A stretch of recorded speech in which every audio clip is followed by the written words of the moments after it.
Major reason why senior members of the Kenya Kwanza have been impeached, forced into resignations, or indeed have been sacked because they questioned and sought answers for these indecent atrocities that go against human understanding. It is the reason, ladies and gentlemen, that these brave souls, unbound and uncompromised, stand here as the united opposition determined to komboa Kenya. Friends, our beloved republic, when that one-year-old Albert Ojwang walked back to his home in Migori on June 6, 2025, neither he nor his parents, his relatives, and his young wife were aware that these were his last hours on earth. Albert was neither sick nor wounded. He had in fact spent the day actively planning his home garden, calculating its eventual harvest. Albert, a Kiswahili and religious studies teacher based in Voi, was a single hope of his parents and father to a 2.5-year-old child. Albert was picked up by police officers riding motorcycles in Kakot, Homa Bay, and taken away because of an alleged offensive social media post about a senior police officer, now identified as the Deputy Inspector General of Police, Eliud Lagat.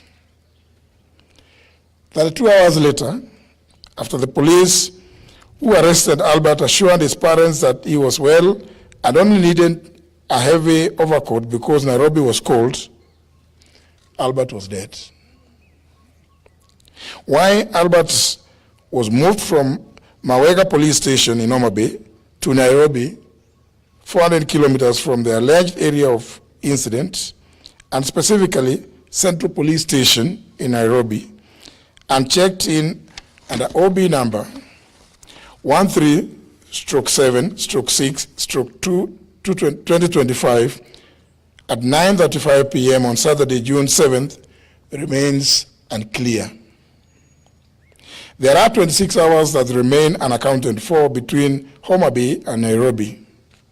26 hours when a healthy man, having lunch with his young family, arrived, according to many sources, bleeding with serious injuries, 26 hours before being declared dead on arrival, allegedly at Bagathi Hospital, Nairobi, at 1:39 a.m.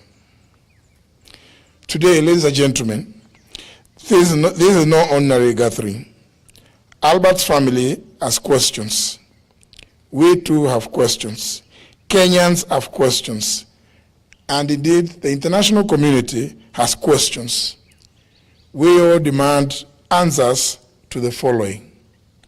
1, the Criminal Procedure Code, Chapter 75 of the Laws of Kenya, has clear procedures on arrests relating to cognizable offenses.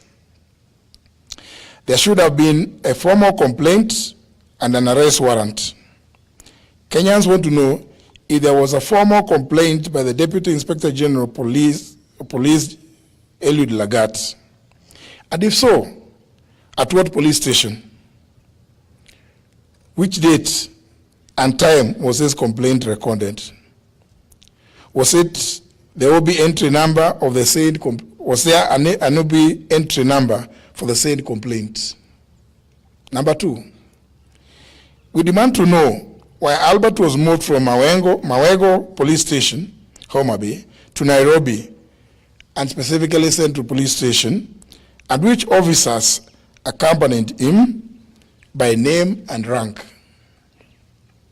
Central Police Station, Nairobi area, has CCTV coverage.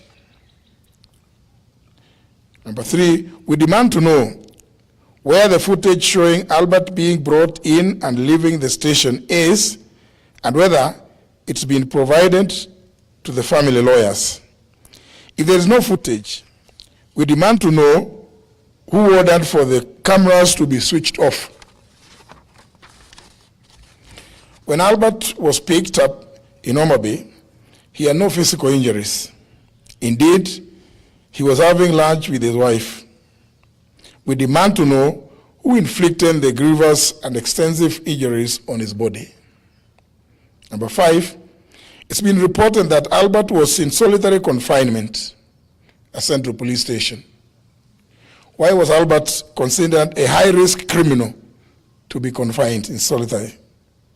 If he was not in solitary confinement, as alleged, who are his cellmates and how many were they? We therefore demand to know that demand to be shown the cell register to show whether he was with other inmates or he was in solitary confinement. Number 6, yesterday, June 10th, 2025,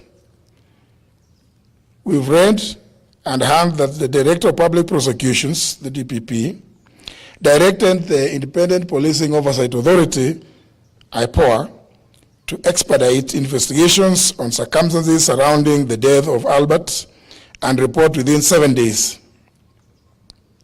This is a cover-up and a diversionary tactic to delay this matter. The mandate of the DPP under the Constitution of Kenya is to direct the National Police Service and the Directorate of Criminal Investigations in writing to do investigations, not to direct the IPOA. The postmortem on Albert is clear, and all Kenyans have formed this opinion: he was murdered.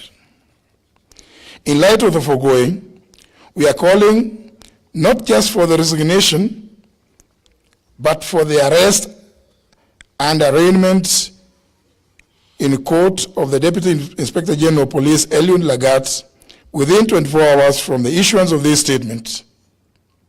We similarly demand that the junior officers currently being persecuted be given witness protection with immediate effect. Their lives, obviously, are in danger because they know the truth. We applaud the courageous Kenyans who have kept vigil at Vigilance House, and encourage them to maintain the pressure until this is achieved. We are also aware that Safaricom is complicit and indeed a facilitator in the tracing and abduction of Kenyans who have either ended up dead or maimed in the hands of police like Albert Ojwang. We want to issue a direct warning that this amounts to aiding and abetting in the commission of these crimes against humanity, for which Kenyans will hold Safaricom responsible and either take appropriate legal action or boycott their services. Finally, ladies and gentlemen, due to the persistent targeting, kidnapping and abductions, intimidation, and law of arrests and murder of young people by this heinous and degenerate regime led by William Ruto, we reiterate our call for the June 25th to be a people's public holiday, a day of memorial in honor of all Kenyans who have lost their lives under this regime. Thank you. God bless Kenya. I think it's a very clear statement. I don't know whether anybody in here, because I think something so serious needs to be digested as it is. Yes. No questions. Thank you. Maybe, but anyway, it's okay. Anyway, clear.